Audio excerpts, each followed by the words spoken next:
अस्सलाम वालेकुम क्लास। आज का जो हमारा टॉपिक है वो है हमारी general entries, how to pass the general entries. Basically हम लोग जो है वो रूल्स को डिस्कस करेंगे कि जनरल एंट्रीज़ को जो है वो इजीली हम किन रूल्स को फॉलो करते हुए जो है वो जनरल एंट्रीज़ को पास आउट कर सकते हैं। ठीक हो गया। उसके लिए हमारे पास जो है वो एक मॉडर्न अप्रोच है। ये एक वर्ड बनाया गया है डीलर के नाम से, DEALER। ठीक हो गया। D फॉर ड्राइंग्स और dividend, E for expenses, A for assets, L for liability, E जो है वो इक्विटी को शो कर रहा है और कैपिटल को, R जो है वो रेवेन्यू और इनकम को शो कर रहा है। ठीक हो गया। बेसिकली इनको दो ग्रुप्स में जो है वो डिवाइड किया गया है। फर्स्ट जो है वो हमारा ये इन थ्री का एक ग्रुप बनाया गया है और दी अदर जो है वो LER जो है वो उनका एक ग्रुप बनाया गया है। सबसे पहले जो है वो हम लोग डिस्कस करेंगे, डी में ड्राइंग्स और डिविडेंड आ जाते हैं।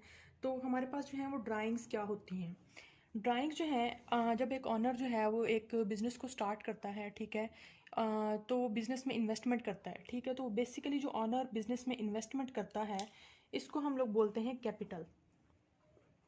ये हमारा कैपिटल होता है जो ऑनर बिजनेस में इन्वेस्ट करता है और बिजनेस से पर्सनल यूज़ के लिए कोई भी कैश या फिर जो है वो कोई ट्रांसपोर्ट का जो है वो अगर कोई इस्तेमाल करता है, कोई ट्रांसपोर्ट कार वगैरह को पर्सनल यूज़ के लिए या किसी और प्रोडक्ट को लाइक कंप्यूटर वगैरह को, किसी भी चीज़ को पर्सनल यूज़ के लिए जब एक ऑनर बिजनेस से यूज़ करता है तो वो प्रोडक्ट्स या वो चीज़ें जो हैं वो ड्राइंग्स कहलाती हैं। ठीक हो गया।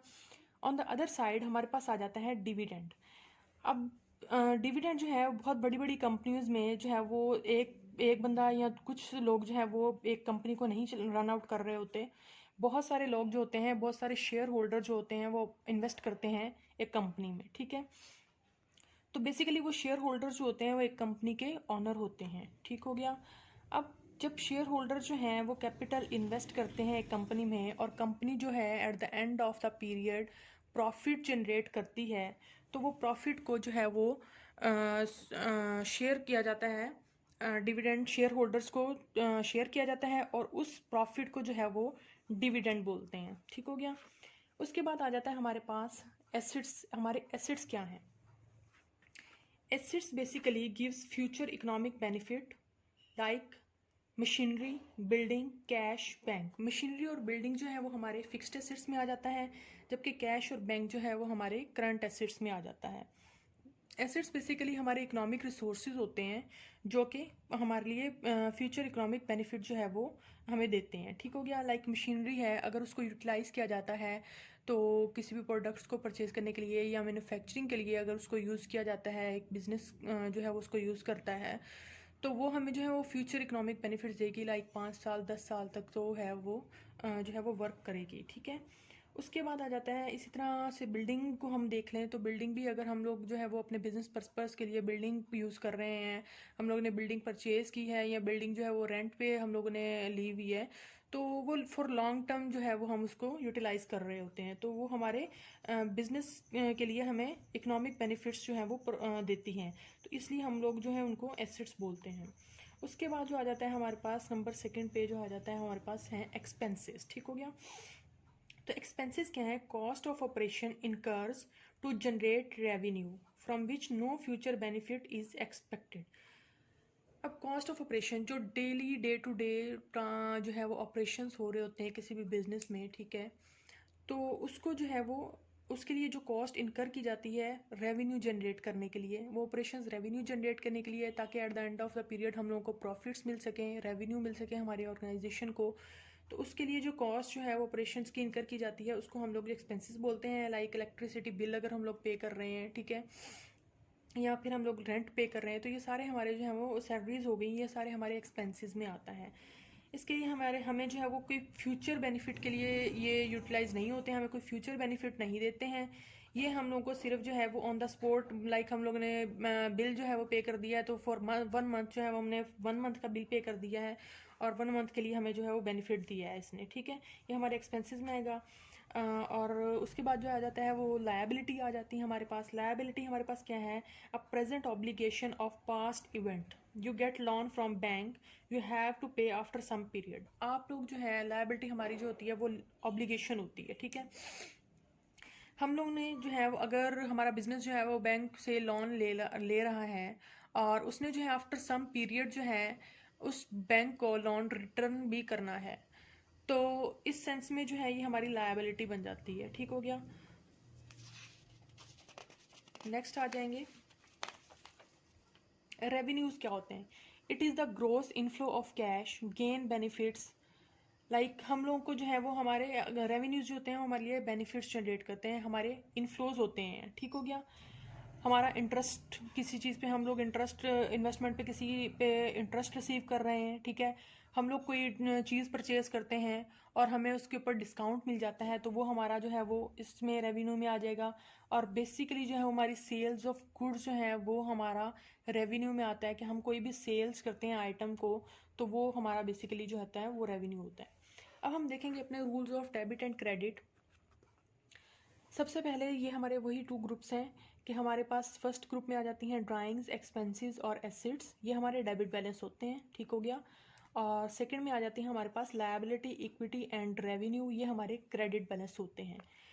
अब जब हमारा ड्राइंग्स इंक्रीज करेंगी, जब हमारी ड्राइंग्स इंक्रीज करेंगी तो हम उसको डेबिट करेंगे, और जब हमारी ड्राइंग्स जो हैं वो डिक्रीज करती हैं तो हम उसको क्रेडिट करेंगे। ठीक हो गया।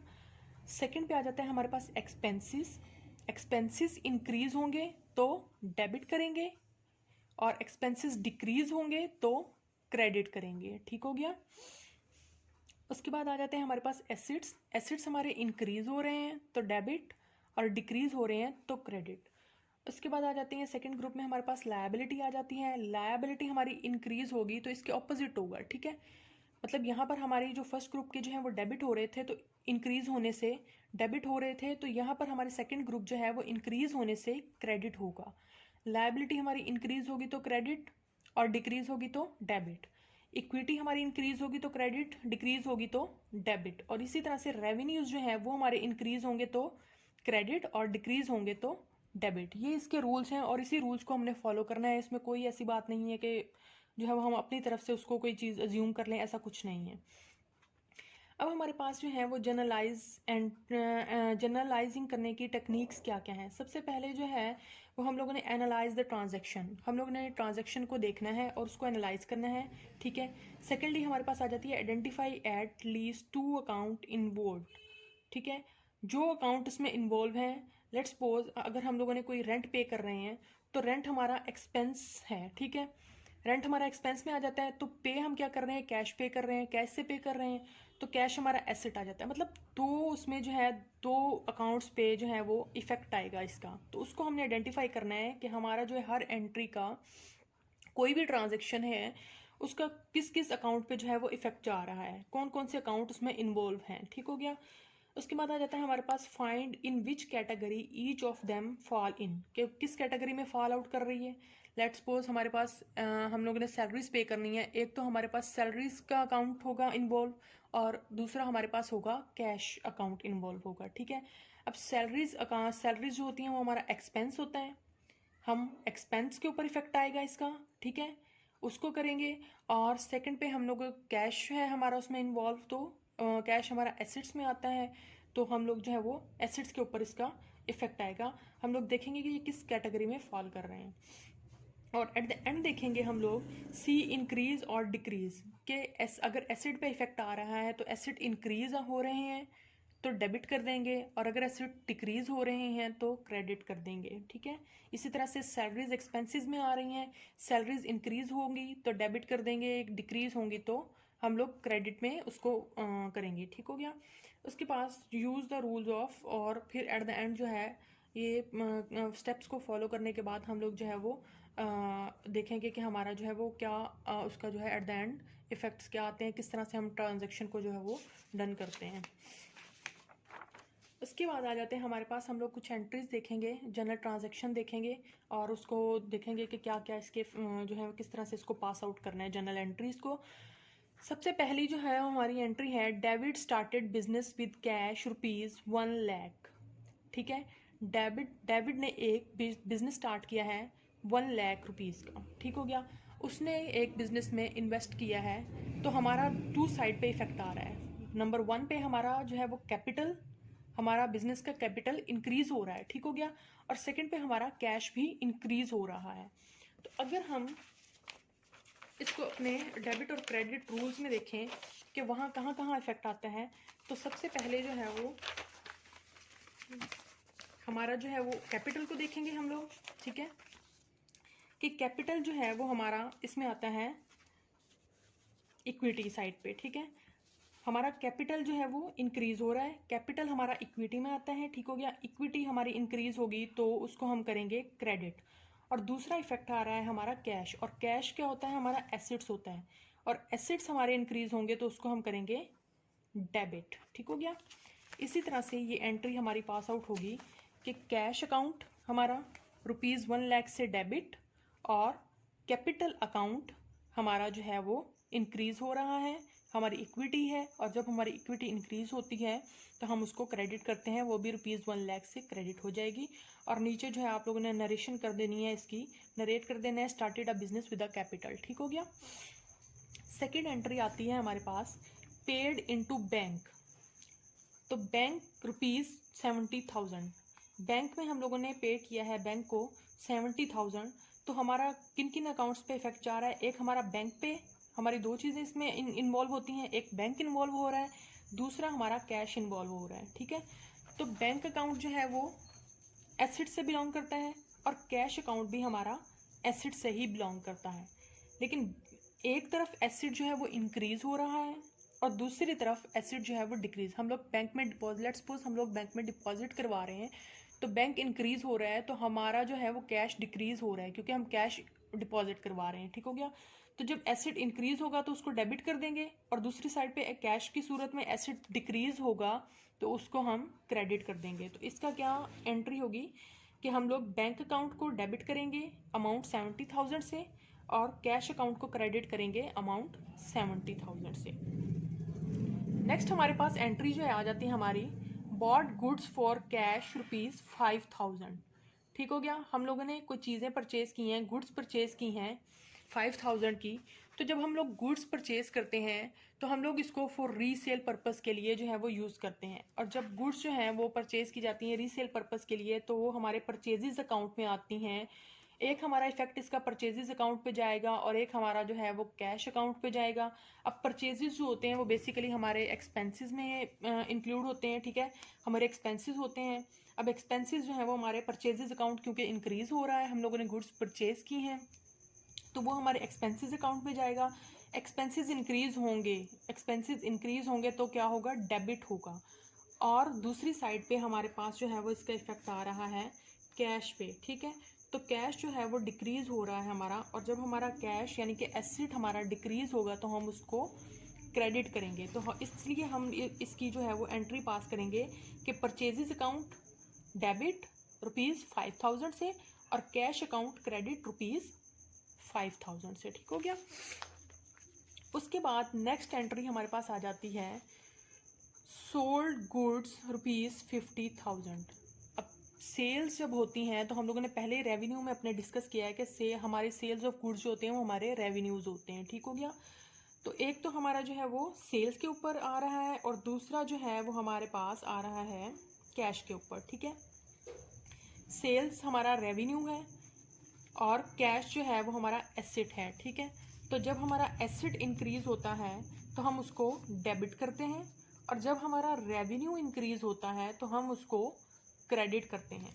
तो इस एंट्री में हम लोग जो देखेंगे हमारी एंट्री होगी कैश अकाउंट, क्योंकि हमने सेल्स की है तो कैश हमारे पास जो है वो इंक्रीज हो रहा है, कैश अकाउंट डेबिट 50,000, और सेल्स क्योंकि हमारे रेवेन्यूज़ हैं ये भी इंक्रीज हो रही हैं, सेल्स हमारी बढ़ रही हैं, ठीक है।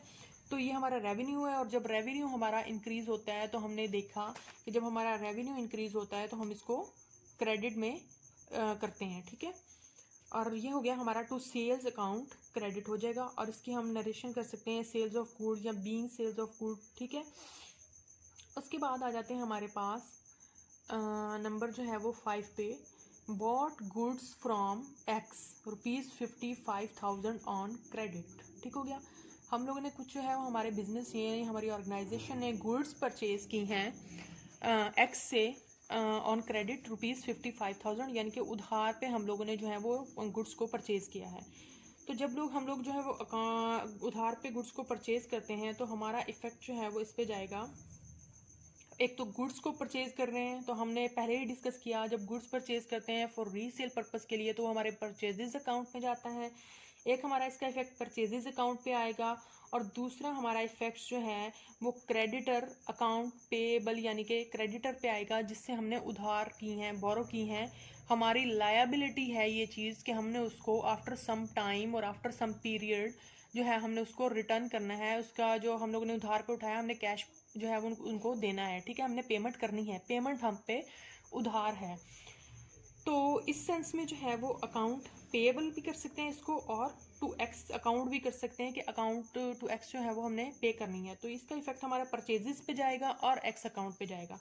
अब परचेजेस हम पहले ही डिस्कस कर चुके हैं कि परचेजेस हमारे जो होते हैं वो एक्सपेंसेस में आते हैं, और जब हमारे एक्सपेंसेस इंक्रीज करेंगे तो हम उसको डेबिट करेंगे, और हमारी जो है वो अकाउंट पेएबल जो होते हैं या जो है हमारे टू एक्स जिसको हमने उधार वापस करना है, ठीक है, कैश पेमेंट करनी है, वो हमारी लायबिलिटी बन जाती है। तो लायबिलिटी जो होगी या हमारी ऑब्लिगेशन है, हम लोग पहले भी लायबिलिटी की डेफिनेशन में इसको डिस्कस किया है कि हमारा जो है वो हम लोग ऑब्लिगेशन होती हैं और हमने उसको रीपे करना होता है, या हम लोग कोई प्रोडक्ट जो होती है वो परचेज करते हैं उधार पे परचेज और क्रेडिट पे परचेज करते हैं, तो हमने उसको जो है पे बैक करना होता है, ठीक है, तो हमारी लायबिलिटी होती है। और जब लायबिलिटी इंक्रीज करेगी तो हमारा जो है रूल क्या कहता है कि उसको हम क्रेडिट करेंगे, ठीक है, जब हमारी लायबिलिटी इंक्रीज होती है तो उसको क्रेडिट करते हैं। तो हमारा इधर एंट्री क्या आ जाएगी, परचेजेस अकाउंट एक्सपेंस अकाउंट होता है, वो इंक्रीज होगा तो डेबिट हो जाएगा ₹50,000 से, और हमारा एक्स अकाउंट हमारी लायबिलिटी है वो इंक्रीज हो रही है, तो हमारी जब लायबिलिटी इंक्रीज होती है तो हम उसको अकॉर्डिंग टू रूल्स जो हैं वो हम लोग उसको क्रेडिट करते हैं ₹50,000 से, ठीक हो गया। इसको नीचे नरेशन हम लोग कर देंगे कि बॉट गुड्स ऑन क्रेडिट, ठीक हो गया। अच्छा जी, नेक्स्ट जो है वो हमारे पास आ जाता है, नेक्स्ट एंट्री है हमारे पास नंबर 6 पे है, सेल्स गुड्स टू वाई, ठीक हो गया। गुड्स सेल्स की हैं टू वाई ₹30,000। हमने जो है वो गुड्स को सेल किया है, लेकिन अभी हम लोगों ने उसके जो है वो उनसे पेमेंट नहीं ली है, मतलब उधार पे हम लोगों ने सेल की है, ठीक है। Sales goods to Mister Y on ₹30,000। तो हमने जो है वो सेल्स हम लोग पहले ही डिस्कस कर चुके हैं, हमारे रेवेन्यूज होते हैं। और अकाउंट रिसीवेबल, जब हम किसी को उधार पे चीज़ें देते हैं सेल करते हैं, तो हमने उनसे आफ्टर 1 मंथ 2 मंथ जो भी हमारा जो है वो टाइम पीरियड फिक्स हुआ होता है उनके साथ terms according to terms and condition, हम लोगों ने उनसे जो है वो कैश रिसीव करना होता है, तो हम पेमेंट रिसीव करनी होती है। तो वो हमारा क्या होता है, हमारा अकाउंट रिसीवेबल बन जाते हैं, डेटर्स कहलाते हैं, ठीक है।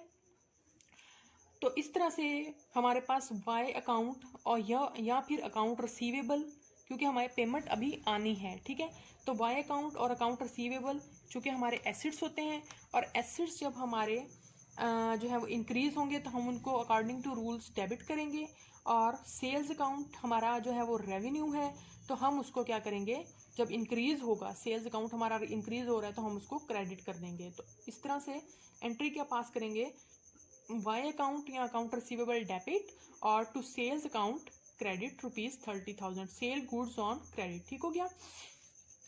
उसके बाद हमारी नेक्स्ट एंट्री आ जाती है, रिसीव्ड फ्रॉम वाई ₹30,000। अब हमने जो सेल की थी गुड्स क्रेडिट पे, ठीक है, सेल्स कर दी थी हम लोगों ने, उसको जो है उधार पे गुड्स को सेल किया था और हमने पेमेंट जो है वो रिसीव करनी थी। अब वो पेमेंट जो है नेक्स्ट एंट्री में रिसीव्ड हो गई है, रिसीव्ड फ्रॉम वाई ₹30,000। तो वो जो है लास्ट एंट्री उसका जो है वो उसको हम उलट देंगे किस तरह से कि हमारा जो है वो रुपीज़ हमारी 7 एंट्री है, और ये कैश अकाउंट, लाइक हम लोगों ने जो उधार पे चीज़ें बेची थी उसकी पेमेंट हमें रिसीव हो गई है, मतलब हमें कैश रिसीव हो गया है। एक तो कैश पे इफेक्ट आएगा इसका, और दूसरा जो है हमारा जिसने हमें पे करना था या जिसका हमारा अकाउंट रिसीवेबल था, हमने जिससे पैसे लेने थे, अब वो कम हो गया है, ठीक है। लाइक हम लोगों का पहले जो है वो अकाउंट रिसीवेबल या हमारे जो है वो डेटर ऊपर वाली इस एंट्री में जब हम लोग जो सेल कर रहे थे तो इंक्रीज कर रहा था, ठीक हो गया। अब हम लोगों को इसने क्यों इंक्रीज कर रहा था, क्योंकि हमने इससे जो है वो पेमेंट रिसीव करनी थी। अब हम लोगों ने इससे पेमेंट जो है वो सेकंड एंट्री में receive from ₹30,000 by from Y ₹30,000 हम लोगों ने रिसीव कर ली है, तो हमारे पास कैश आ चुका है, ठीक है, वो हमारा इंक्रीज हो गया है।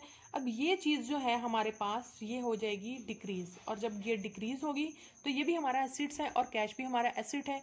कैश इंक्रीज होगा, अब ये टू साइड इफेक्ट कैसे जाएगा, हमारे पास कैश इंक्रीज हो रहा है, एसिड इंक्रीज हो रहा है तो डेबिट कर देंगे, और जब एसिड डिक्रीज होगा यानी कि अकाउंट रिसीवेबल, ठीक है, या टू वाई अकाउंट, क्योंकि मिस्टर वाई ने हमें पे करना था, तो टू वाई अकाउंट जो है वो जब एसिड हमारा डिक्रीज हो जाएगा तो हम उसको क्रेडिट कर देंगे। तो हम इसकी एंट्री क्या पास करेंगे कि हमारा कैश अकाउंट जो है वो डेबिट है और टू वाई अकाउंट जो है वो हमारा क्रेडिट है, रिसीव्ड कैश फ्रॉम वाई। ठीक हो गया। इसी तरह से नेक्स्ट एंट्री है हमारे पास पेड टू एक्स ₹55,000। हम लोगों ने लास्ट टाइम नंबर 5 पे हम लोगों ने गुड्स परचेज की थी, ठीक है, ऑन क्रेडिट पे, ठीक है, तो हमारी लायबिलिटी थी। अब हम लोगों ने उसको पे कर दिया है, हमारी लायबिलिटी जो है वो कम हो गई है, ठीक है, तो हम लोगों ने उसको पे कर दिया है। हम लोगों ने क्या पे किया है, हम लोगों ने कैश पे कर दिया है ₹50,000, तो हमारा जो है वो लायबिलिटी कम हो गई है। अब ये इसके टू साइड इफेक्ट होगा। एक तो हमारा जो है उसी एंट्री को हम लोग रिवर्स किस तरह से करेंगे, एक तो हमारा जो है इफेक्ट कैश पे जाएगा और दूसरा जो है वो हमारा इफेक्ट जाएगा अकाउंट पेएबल पे या मिस्टर एक्स अकाउंट का। मिस्टर एक्स अकाउंट हम लोगों ने उसके नाम से मेंशन किया है अपनी एंट्रीज में, तो उसके ऊपर इफेक्ट जाएगा, ठीक है। तो हमारा जो है वो कैश जो है वो हमारे एसिड्स को रिप्रेजेंट कर रहा है, ठीक है। तो एसिड जब डिक्रीज होगा तो हम लोग क्या करेंगे, उसको क्रेडिट, और दूसरा जो है वो हमारा लायबिलिटी पे जा रहा है इफेक्ट, ठीक है। हमारी लायबिलिटी कम हो रही है क्योंकि हम लोगों ने जो उधार पे चीज़ें उठाई थी वो हम लोगों ने उसकी पेमेंट कर दी है, तो हमारी लायबिलिटी जो है वो कम हो रही है। जब लायबिलिटी कम होगी तो उसको हम क्या करेंगे, डिक्रीज होगी तो हम उसको डेबिट करेंगे, ठीक हो गया। तो इसी तरह से इसकी एंट्री क्या होगी कि हमारे पास जो है वो नंबर 8 पे एक्स अकाउंट हमारे पास हो गया डेबिट, और टू कैश अकाउंट हमारे पास हो गया क्रेडिट। अमाउंट क्या होगी 55,000 से। नंबर 9 पे हमारे पास आ जाता है परचेज बिल्डिंग ₹7 लाख, ठीक हो गया। हम लोगों ने एक बिल्डिंग परचेज की है। अब एक तो हमारा इसके ऊपर इफेक्ट आएगा बिल्डिंग के ऊपर और दूसरा हमारे पास आएगा कैश के ऊपर।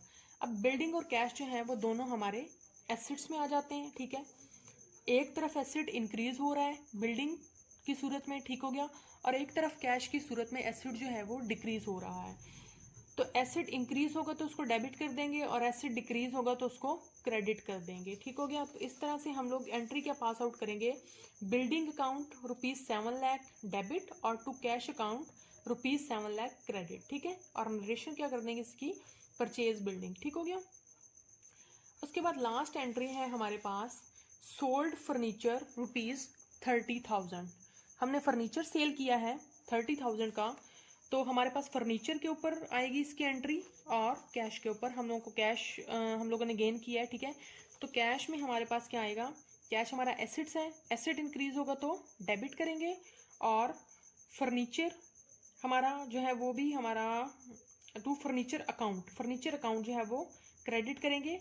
हम लोगों ने फर्नीचर को सेल किया है और फर्नीचर भी हमारा फिक्स्ड एसेट है, ठीक है। तो जब हमारा एसेट डिक्रीज होगा तो क्रेडिट, और कैश की सूरत में हमारा एसेट इंक्रीज होगा तो डेबिट। तो हम एंट्री क्या पास करेंगे, कैश अकाउंट डेबिट और to furniture account credit. Amount क्या होगी ₹30,000। अच्छा जी, उसके बाद आ जाती है हमारे पास बेसिक्स एंट्री आ जाती है, ठीक हो गया।